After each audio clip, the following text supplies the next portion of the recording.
So his first semester, he was pissing me off because he was really depressed and he hated school and he didn't want to go to college, and he tried to blame me, saying the only reason he did it was because I forced him to go there so that we could be together while he was in college.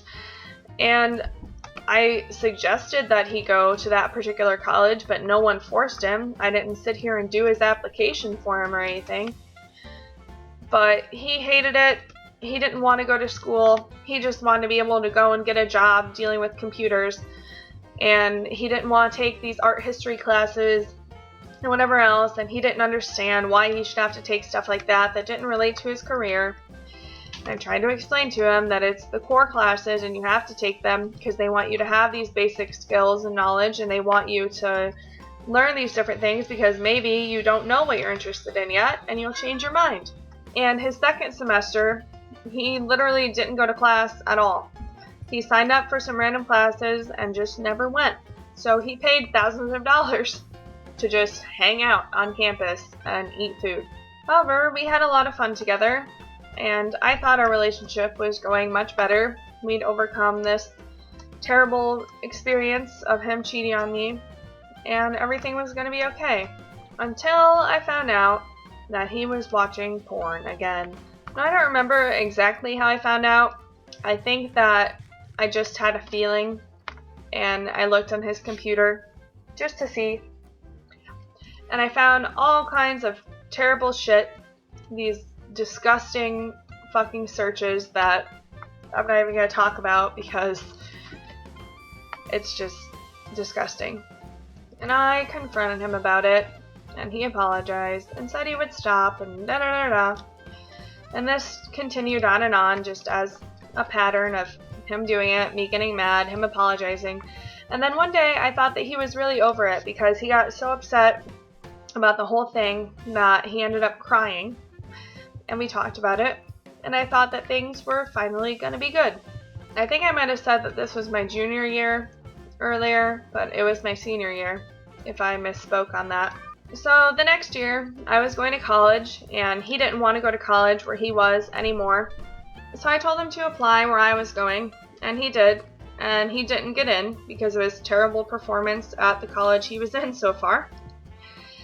So we decided that we should just move there, and he would work, and we could get an apartment together since we were already, we basically consider ourselves to be married already, and we were planning on getting married, supposedly. So we went, and we looked at a couple of places, but there was nothing really available at the time that we wanted, and I didn't have any money because I was just a little child, still in high school, and you weren't really allowed to have a job at the boarding school I was at unless there was some kind of specific circumstances.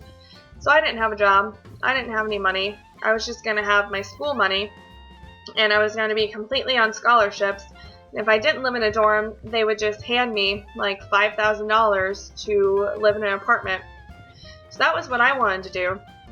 And then he was going to work over the summer, but we couldn't find anywhere that we wanted to live, and we decided we were going to wait a year.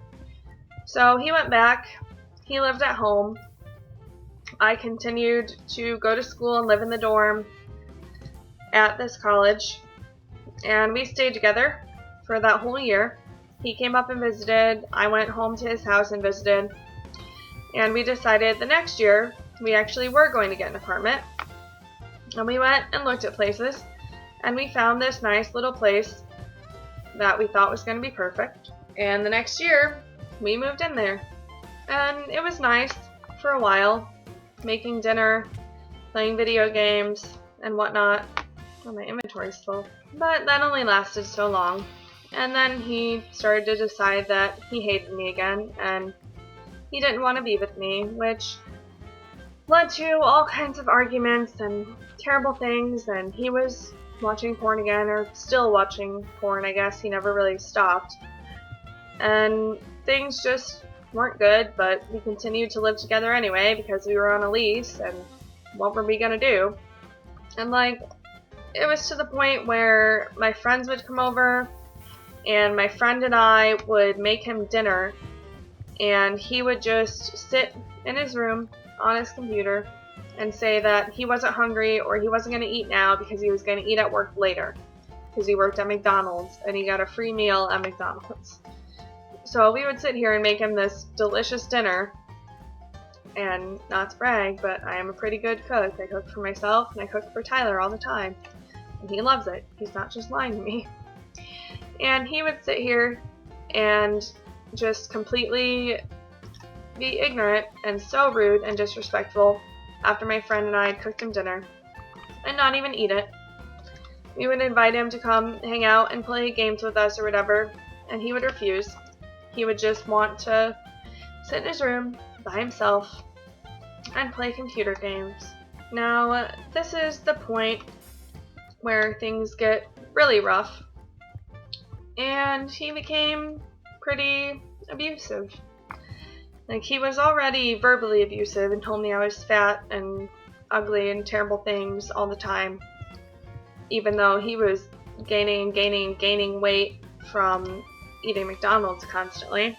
But then he started getting to the point where he would slap me and push me, and I would go lock myself in my room and whatever. Like, basically it was my room and his room. Half the time he didn't even come sleep in the bed with me. He just stayed up all night and sat on his computer. Or he slept on the futon when he got too tired to play his games anymore. So it had gotten pretty terrible, but I still stayed with him for whatever reason, because I just had it in my head that we were in love and he was gonna get over whatever this phase was, and it was really stupid. I was really stupid. But I can't say anything about other people in relationships like that, because I see people every day in abusive relationships or relationships where they're cheated on over and over again, and they just stay there because it's all they know, and they think that they're in love and they think that the person's gonna get over it. But newsflash, they don't. But you don't realize that when you're in this situation. You just think that things are fine and they're gonna get better. So I was having a pretty terrible time in this relationship, but we were still together anyway. So I was working at Steak and Shake. I started working there in July of 2012. Yeah.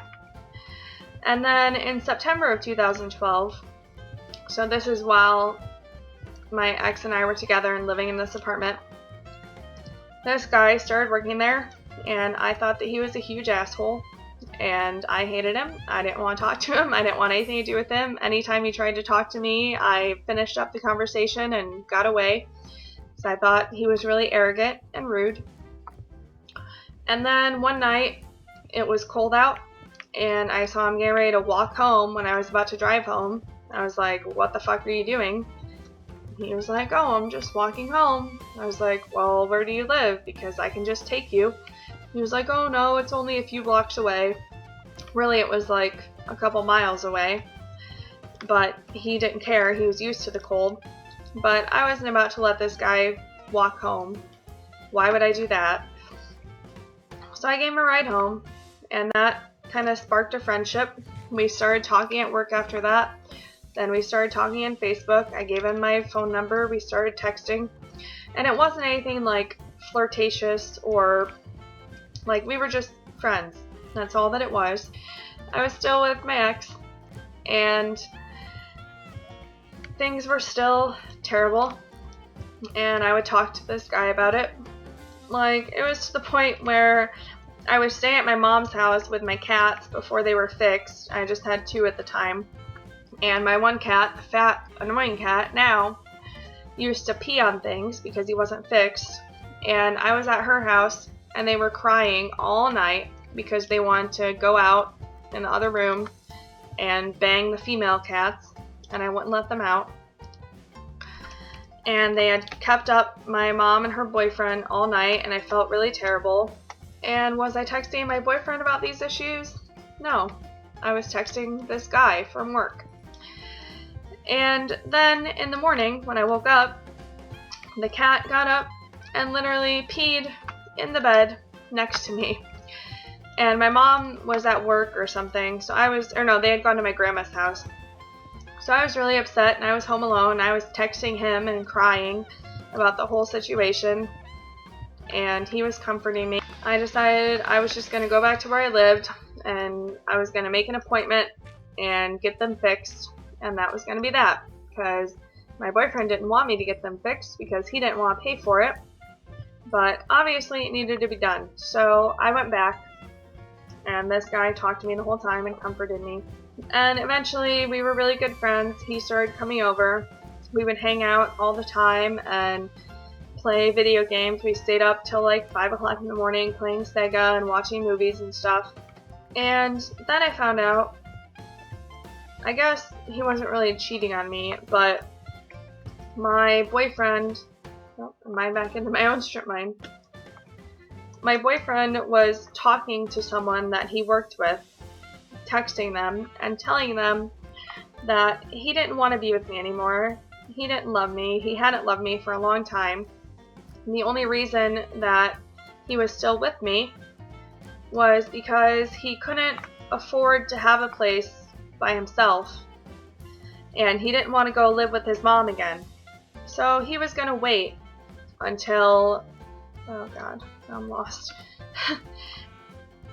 He was going to wait until our lease was up, and then he would have saved up enough money to where he could go move into an apartment with his friends.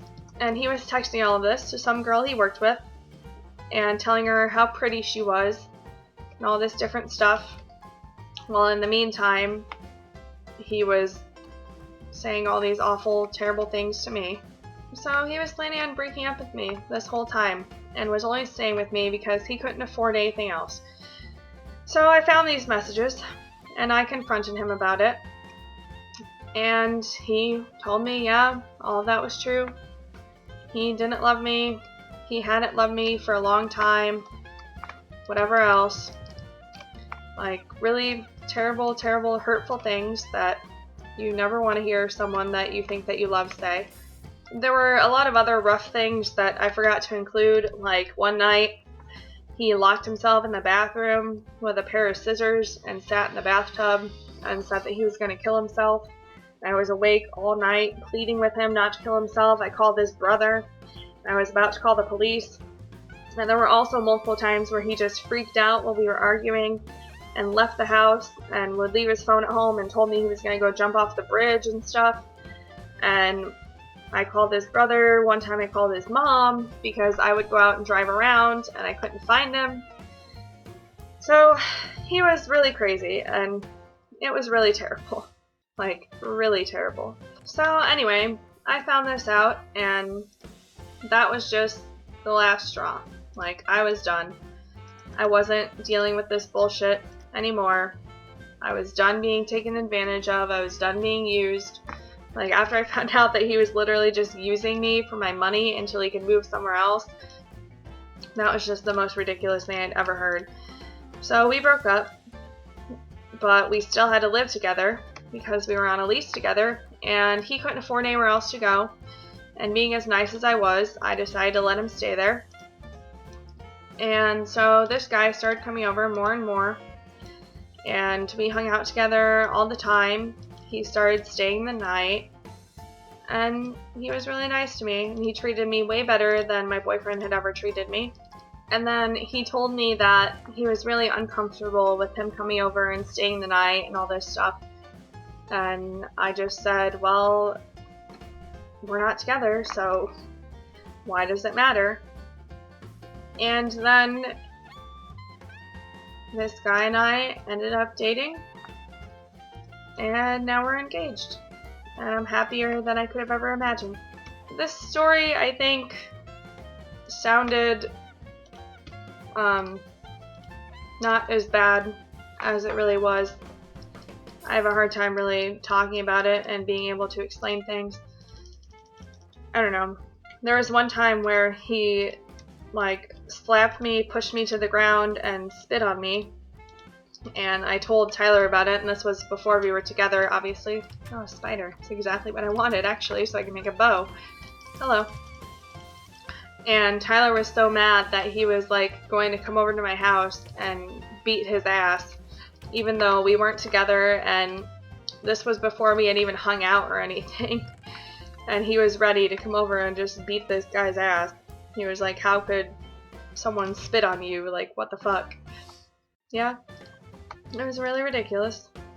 But yeah, basically the point of this story was just, if you are in an abusive relationship, or if someone doesn't treat you how you know they should be treating you, if anyone is going to sit there and call you fat or ugly or any other terrible things, obviously they don't love you how they're claiming to love you, and you shouldn't waste your time, because there's always other fish in the sea, and you're probably not going to end up with the person that you were with in high school.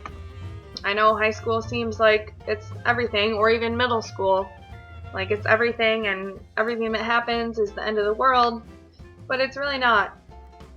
I don't even talk to like anyone that I went to high school with. There's a couple people that I'm still really good friends with, but any of the people that teased me, or, oh god, I forgot that gas was right here. Let me go. Let me move. Fuck off, gas. But yeah, high school doesn't matter. Pay attention in class. Don't worry about boys or girls. Worry about yourself, and everything will be fine. I promise. Oh god, no, no, no, no. Not my diamond armor. Fuck you. Fuck the nether, man. I am not ending this episode by dying. Good lord. But anyway, thank you guys so much for watching this episode of Dragon Days. I know it was pretty boring. All I did was talk and mine, but hey, now that we're geared up, how stupid that looks. Now that we're geared up, we are back in the nether. I am on the hunt for a fortress. I might record another episode today because I have some shit that happened today that I want to rant about. But yeah, like I said, if you guys ever need to talk about anything, I'm here. I've been through a lot of shit. A lot of shit that I probably won't ever talk about, but anyway, thank you guys so much for watching. I will see you all again next time. Bye bye.